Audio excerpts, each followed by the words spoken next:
Hi everybody. I hope you watched my previous video. I made it specifically for Facebook, but I decided I was going to post it here on YouTube because the points are very valid uh, for what I'm going to be doing coming up, which is the release of some clips on how to deal with reality-based fighting as far as from a grappling standpoint. For those of you who will be following along with me on my YouTube thing here, I'll refer back to music a lot, or I'll make a lot of musical analogies, simply because I've studied a lot of music through the years, and music has, it's rooted in science actually, math and the sound waves and so on, and music has been taught at a very high level, university level and so on, and it's structured quite well, but there are going to be, for some of you, that you're going to get it, what I teach right away, and you're going to be like, yeah, I do that. Okay, Tony puts his little touches to it. For others, it's going to be a completely, I don't want to use the term radical, that's almost hyperbole, but it may be in some instances completely different than what you're doing now, or what you've been exposed to, or what you've even been taught. I may be telling you stuff that's in direct conflict with what your teacher is telling you. But rest assured, if you do any sort of research on things, you'll find out that what I'm telling you is completely sound from a physical standpoint, from a application standpoint, and some of it will be drawn from sport world, but the applications are going to be completely different.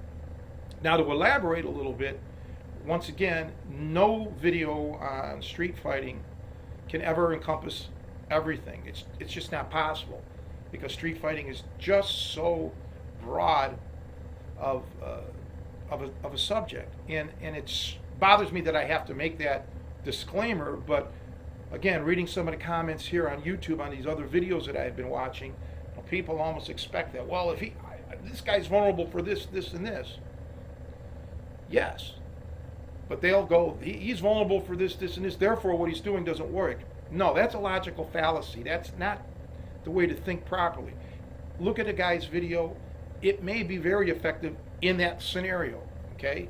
So, again, if I show a technique one-on-one, well, it may or may not work for two-on-one, or three-on-one, or four-on-one, or five-on-one. You can always make, no matter what anybody puts out there, I don't care who you are, you'll always be able to say, well, what if, all right?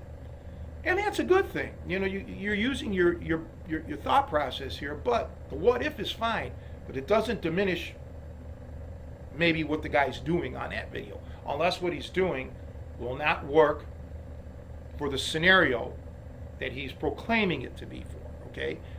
I saw some choke videos that were not good, even for the scenario that the guy was claiming it was for, okay? He put himself in a very vulnerable position without anybody else entering into the fray, okay? Based on the exact scenario, like if it was in a parking lot, nobody else around. Even all that being said, the technique itself left himself vulnerable. That's quite different than showing a picture-perfect, no-escape, guaranteed victory scenario, but then if it was 2 or 3-on-1, it wouldn't work. That's different, okay? So that's what I'm going to be hoping to show you coming down the line here. Take what I show you for this particular circumstance only, and I'll try to explain the circumstance whenever we come to, whatever the circumstance will be when I film it. I'll lay it out. Okay, this is for this type of scenario. But what you're going to have to start remembering is this. Burn this, what I'm about to tell you, into your brain. No matter what you do, you're constantly vulnerable, okay?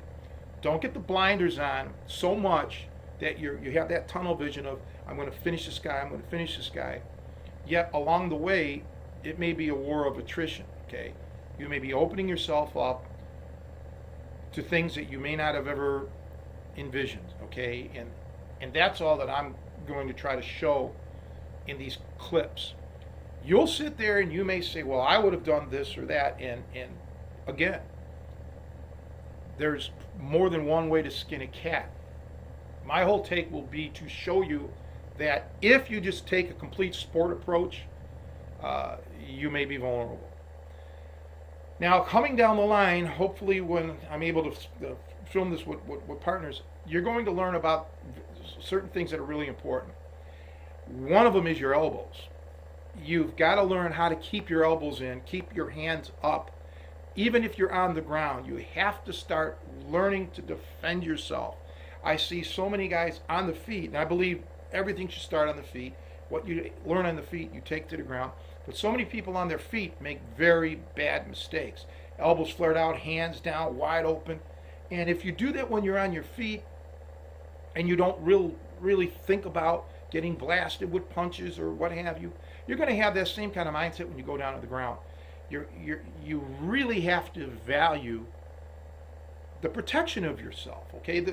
In boxing, we call it a shell. You know, you have a shell that guards you, and you have to think that on the ground too, okay? No matter what you see in sporting events, you know, not everybody that competes is really all that great. Some are, many of them aren't. And just because somebody may have gotten away with a poor technique, a sloppy technique, doesn't mean that that's the gold standard and that's how you should be approaching it. No.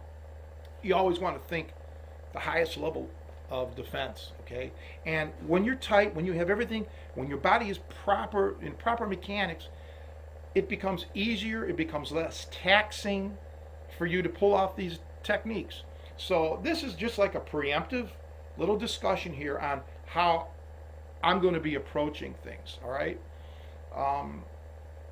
And then we're going to get into down the line there about the footwork, about angles, about science of just not random chaos, but a structured thought process.